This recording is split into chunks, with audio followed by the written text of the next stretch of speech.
Pendezwa na ndoa. Mimi sio mtu sahihi kwako. Niambie. Kuna kitu gani kinachokukwaza wewe? Kama nimekosea basi naomba samahani basi. Samahani.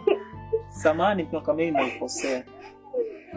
Sasa unaona utaki kuniambia kitu chochote kile. Na hii sio sahihi kabisa. Alafu kama unavyojua, ni mwenyewe pia nataka nitoke.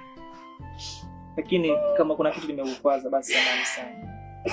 Mimi naomba tu wewe uingie ndani, alafu mimi nikirudi tutazungumza vizuri. Sawa mke wangu. Basi naomba unyanyuke. Alafu mimi nikirudi tunaongea vizuri jinsi tunavyoendelea. Kwa hiyo sawa bye. Uwe na siku njema.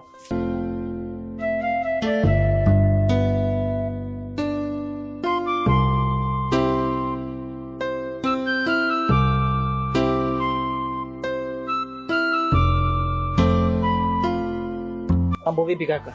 Safi tu kwema. Safi kabisa bwana, vipi hali? Safi, tunamshukuru Mungu. Mungu ni mwema, sijui wewe.